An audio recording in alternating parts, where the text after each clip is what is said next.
What's going on, y'all? This is Comms Engineering, and in this video we're going to be going over the Google script for the Contact Us page and the styling of it. Alright, so here we are in the Contact Us page. We're going to style this first and then move on to the Google script. So we already have the menu bar styled, so we're going to move on and take a look at the HTML page to see what's after the nav bar, and we want to style the get in touch. We go back here, dot contact us, position relative. Adding will be X would be 40 pixels, and then let's do Y for 90 pixels. See how that looks. So we have 40 pixels here, and then 90 pixels here for the padding. Width, 100%. Font family, this can be whatever, really doesn't matter. Box sizing, border box, and then a box shadow. Just type what I typed, 35 pixels.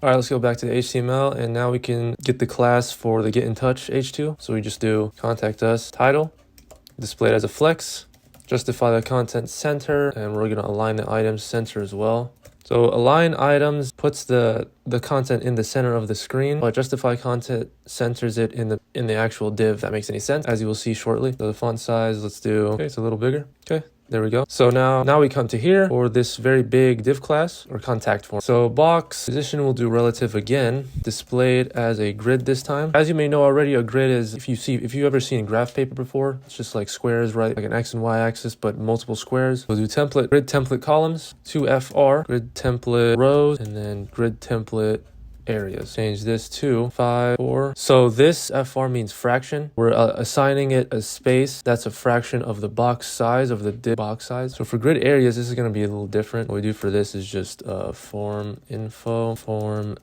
map. Grid gap, 20 pixels in between these individual grids, and margin top, also 20 pixels. All right, so now we're going to move on to actually forming the boxes in and of itself with using the grid function. So we're just applying the grid area function. Inside of the form, we do grid area and just name it form. So these grid areas are essentially what you need to type into CSS to for this website to format into like a grid looking shape, which you guys will see in a bit here. We're going to type in the same thing for info and call it info.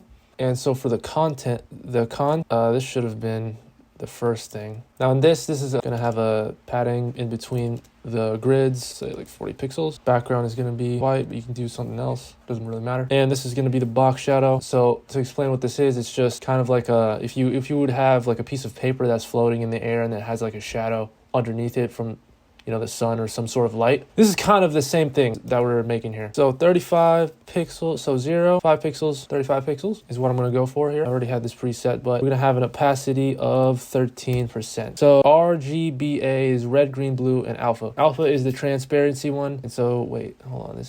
There we go. Now, if you wanna do more, so this is just gonna give a basic looking shadow. If you want to give it like a tint with these colors, then you can by like setting these red, green, blue values to something bigger than 0. But we just want a normal shadow, so here we go. We're gonna save that. And if you take a look at the website, this is what the shadow is gonna look like right here.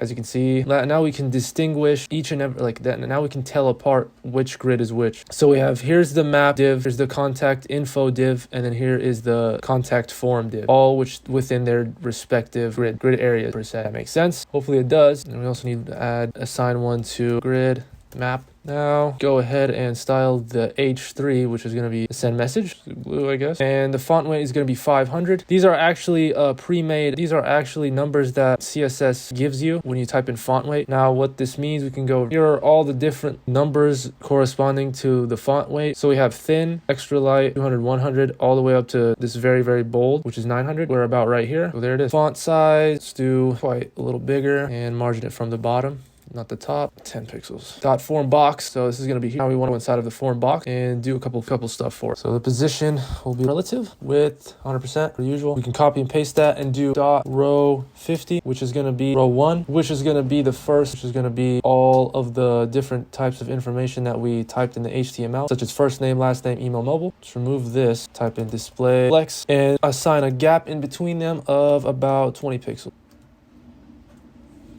So here it is with no gap, and that's the gap that just gave it 20 pixels. So here's the display flex, and now we've got it to be respective to its form. Now we're coming to input box. We're also displaying it as a flex, and the direction of this flex will be a column as shown. All right, so margin it from the bottom again by 10 pixels. Space that out. Good. And we're going to do width 100%.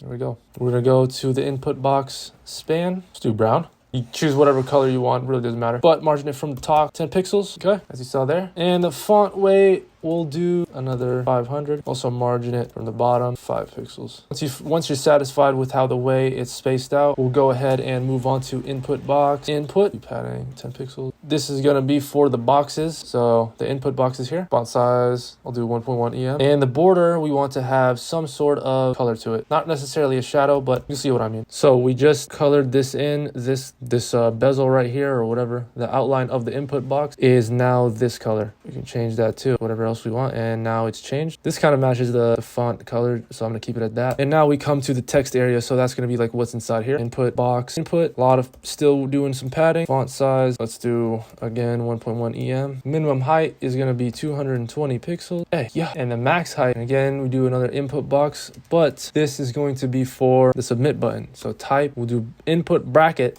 type equals submit. So the background is going to be, let's do red. There we go, it turned red. And we want to make this actual send text a different color. So we do, let's say white. No borders, not needed here. You can just keep it without a border. As you see how that outline just went away. Font size, not necessary. And the way that's going to interact is with your cursor pointer. As you can see, do some padding though. And 15 pixels. There we go. Made it a little bigger. Okay, so now I think we're pretty much done with the form. We can go into the info, which is this, and do background color, whatever, nice shade. Under that, .info h3 color, change it up, do aqua .info .input. All right, so this is gonna be our template for now. Next video, we're gonna talk about the Google script, and after that, we're gonna do the mobile. See you guys in the next video.